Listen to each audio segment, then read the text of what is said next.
The humans stood on the observation deck, staring at the massive vessel floating in the void of space. It was a gift, or so the aliens had called it. A gesture of goodwill from the Galactic Union to humanity, their newest and most primitive members. But as the humans inspected the ship, they couldn't help but feel the weight of the insult.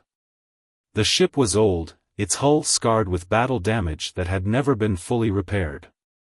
Its systems were outdated, its engines barely functional, and its weapon systems were either missing or stripped down to bare bones.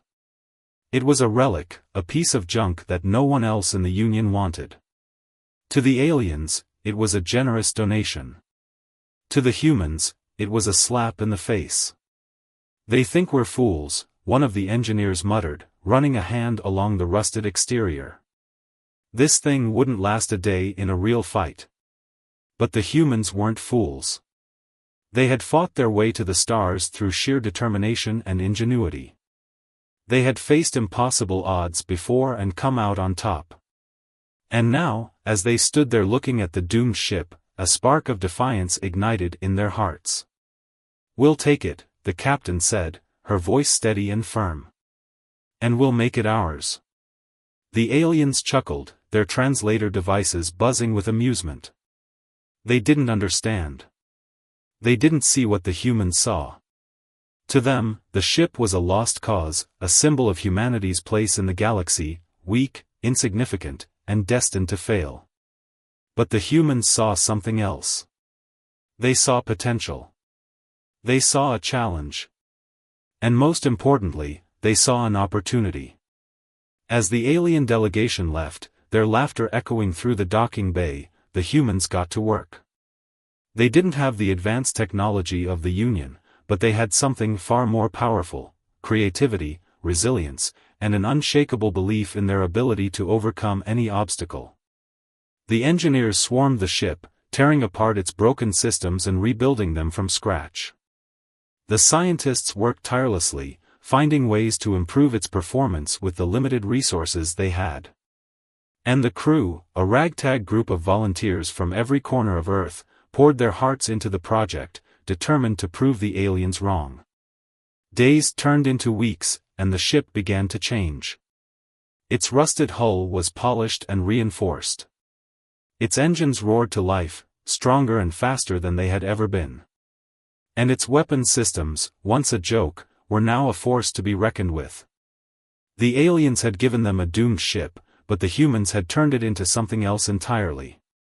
It was no longer a symbol of their weakness. It was a symbol of their strength, their determination, and their refusal to accept defeat. And as the ship prepared for its maiden voyage, the humans knew one thing for certain: the galaxy would never see them coming. The ship, now named Phoenix, was ready.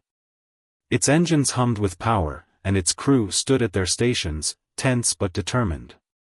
The Galactic Union had invited humanity to a friendly war game, a chance to prove their worth. But everyone knew the truth: it was a trap. The aliens expected the humans to fail, to embarrass themselves in front of the entire galaxy. As the Phoenix entered the simulation zone, the alien fleet appeared. Sleek, advanced, and mocking, their ships dwarfed the human vessel. The Union commanders watched from afar, already smirking at the inevitable outcome. But the humans had a plan. The Phoenix moved unpredictably, its modified engines allowing it to dart and weave in ways the aliens hadn't anticipated. The crew, trained in makeshift simulators back on Earth, executed maneuvers that left the enemy confused. When the alien ships fired, their shots missed, deflected by the Phoenix's improvised shield modifications. Then, the humans struck back. Using salvaged tech and clever tactics, they targeted the alien ship's weak points. One by one, the invincible vessels were disabled, their commanders stunned into silence. The Phoenix emerged victorious, its crew cheering. The aliens, humiliated, could only watch as the humans proved their worth.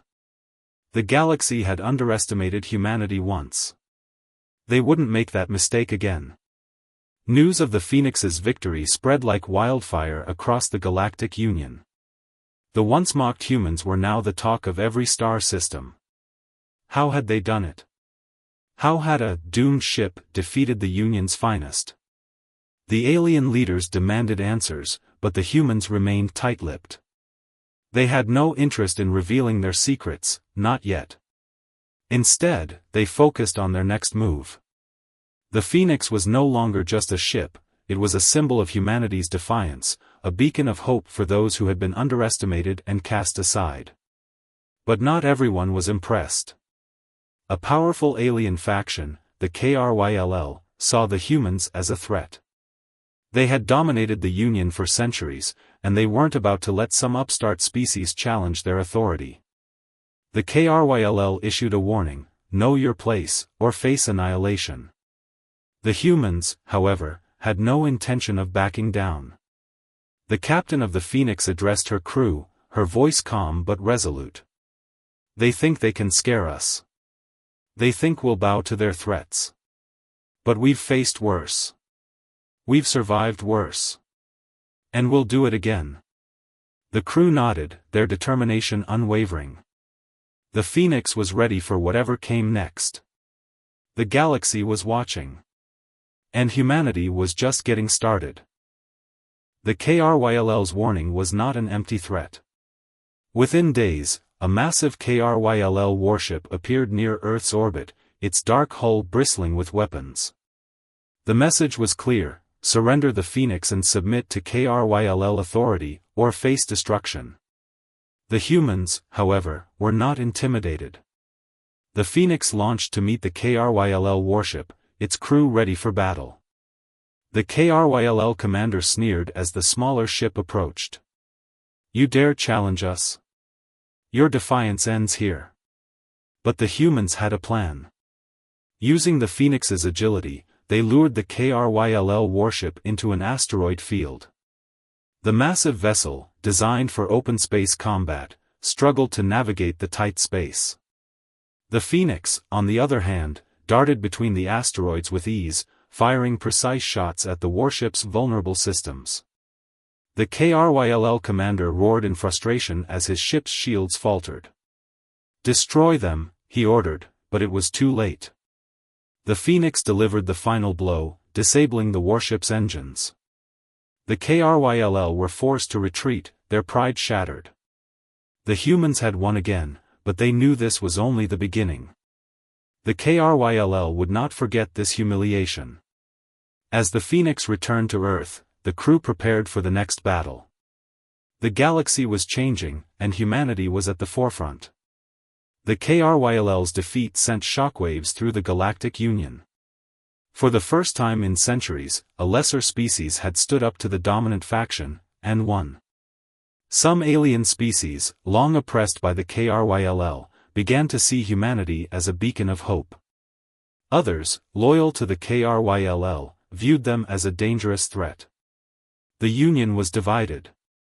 The humans, meanwhile, used their newfound influence to forge alliances. They shared their ingenuity with species who had been cast aside, offering to help them rebuild and strengthen their own fleets. The Phoenix became a symbol of unity, a reminder that even the weakest could rise if they stood together. But the KRYLL were not idle. They rallied their allies, preparing for a full-scale war. The humans must be crushed, the KRYLL High Council declared. Their defiance cannot be tolerated. The captain of the Phoenix knew what was coming. She addressed her crew, her voice steady. This is no longer just about us. It's about everyone who's ever been pushed down. We fight for them now. The crew nodded, their resolve unshakable. The Phoenix was ready, but the stakes had never been higher. The galaxy was on the brink of war, and humanity was at its center. The galaxy braced for war. The KRYLL and their allies amassed a formidable fleet, their ships darkening the skies of 100 worlds. The humans, though outnumbered, stood firm. Their allies, species once ignored or oppressed, rallied to their side, their fleets bolstered by human ingenuity and shared resolve. The Phoenix led the charge, its crew working tirelessly to coordinate the growing alliance. The captain knew they couldn't match the KRYLL's numbers, but they had something the KRYLL lacked: unity. As the two forces prepared to clash, the KRYLL commander issued one final ultimatum. Surrender now, or be erased from the galaxy. The humans responded not with words, but with action. The battle began in a blaze of light and fire. The KRYLL fleet advanced, their weapons tearing through the void. But the Allied forces, guided by the Phoenix, fought with unmatched determination. They used clever tactics, exploiting the KRYLL's arrogance and overconfidence. The Phoenix itself became a legend, darting through the chaos, striking at the heart of the KRYLL formation. Its crew, though battered and weary, refused to yield. The tide began to turn. The KRYLL, unprepared for such fierce resistance, faltered. Their allies, seeing the humans' courage, began to question their loyalty. The galaxy held its breath as the battle raged on. The battle reached its climax. The KRYLL flagship, a monstrous vessel bristling with weapons, loomed over the battlefield. It was the heart of their fleet, the symbol of their power. The Phoenix, though damaged, charged forward. The crew knew this was their moment. Using every ounce of their ingenuity, they targeted the flagship's weak points. The KRYLL commander, confident in his ship's invincibility, didn't see the attack coming until it was too late. The Phoenix's final strike hit its mark. The flagship's core overloaded, and the massive vessel erupted in a blinding explosion. The KRYLL fleet, now leaderless, fell into disarray. Their allies, seeing the tide turn, began to retreat. The battle was over. The humans and their allies had won. The Phoenix returned to Earth as heroes, their victory celebrated across the galaxy. The KRYLL's dominance was broken, and a new era of unity began. The captain stood on the observation deck, looking out at the stars. "They gave us a doomed ship," she said softly. "But they underestimated us. And now, the galaxy will never forget what humanity can do." The Phoenix soared into the void, a symbol of hope and defiance. Humanity had turned the tables, and their story was just beginning.